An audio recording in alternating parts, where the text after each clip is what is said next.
Hey guys, it's Craig here, aka the NWF. Welcome back to the channel. Today's video has been requested over and over again. Before we dive headfirst into the finished product, let's look at the work it's taken to get there. Ever since joining the Judgement Day, Finn Balor's in-ring gear has taken a noticeable turn. Tights instead of trunks, sports shoes instead of kick pads, and a whole bunch of black and purple. I weighed up the options, but quickly settled on his look as seen at the Extreme Rules pay-per-view in 2022, where he faced off against the man he replaced in Judgement Day, Edge.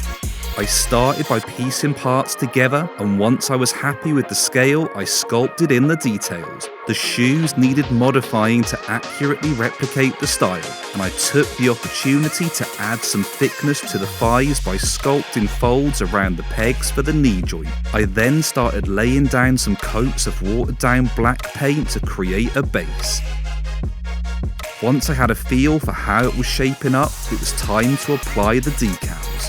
Photoshop is always my go-to for creating the designs. I decided that the best way to replicate Finn's towel was by using one of the rubber ones found in the back pockets of so many Uso figures.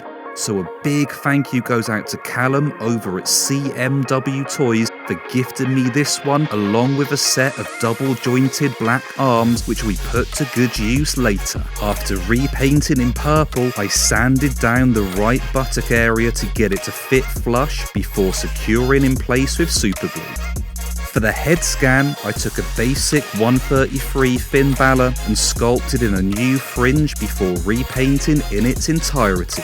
I knew I didn't want to stop there though, so I decided to tackle Finn's entrance mask from the event. I started with a resin mold which I sanded and sculpted into shape. I glued individual spikes across the scan and then sanded them down before using a Dremel to get the desired shape.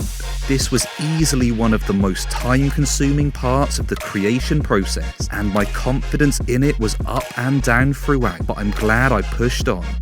I decided that I wanted the custom to have interchangeable arms, so I grabbed a second set and created tattoo decals before applying.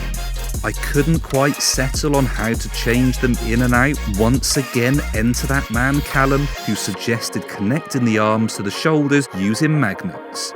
As part of the final touches, I used green stuff to sculpt in shoelaces, repainted a bandana that was taken from an AEW Jazzwares Chris Jericho, and picked up some purple fabric to sew a miniature beanie.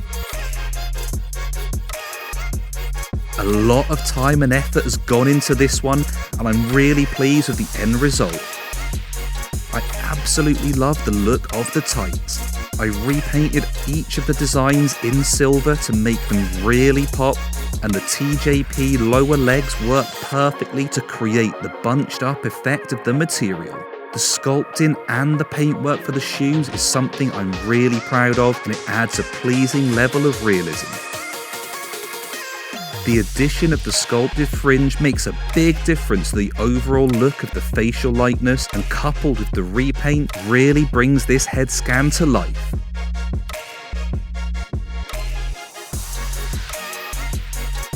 I do absolutely love the beanie, and I'm so glad that I decided to make it. It's made from a stretchy fabric so it pops on and off with ease. The jacket is a previous purchase from eBay, and although it's not accurate, I think it looks brilliant and it sets off the whole piece, especially when coupled with the mask scan.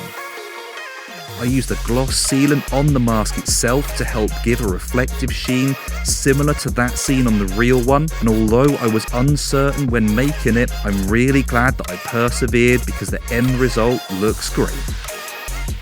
The t-shirt is from PWR Lucha on Instagram.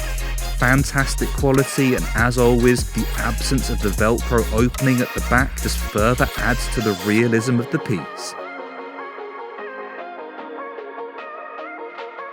I took a closed fist from the basic 133 figure, removed the pin and replaced with one from an elite style hand to give myself some more options. It's a small touch, but it's another that I'm glad that I made.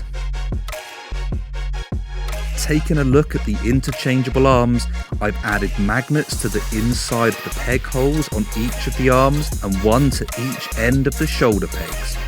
I sanded down the pegs just enough so that the arms still fit nice and tight. They need a little bit of effort to remove, but I'm much happier with this than I would be if they were too loose and running the risk of them moving of their own free will. Let's check out the articulation on this one. The heads both rotate fully on the peg, go up and down, and the scans are easily removable. The shoulders have full 360-degree rotation, the arms feature double joints at the elbows, and the magnets to remove that we've just seen. The ab crunch moves forward this much, back this much, with full rotation at the waist. The legs are on ratchet joints and move forward this much. The knees have the expected range of motion, and the lower legs rotate at the calf. Thanks once again to each and every one of you for the suggestion to make this one. I'll see you all in the comments for the Judgement, and as always, let me know who you'd like to see next. Thanks so much for watching. If you did enjoy the video, please make sure to like, comment and subscribe. Don't forget to hit that notification button to make sure you don't miss out on the next video. Until next time, stay safe. See ya.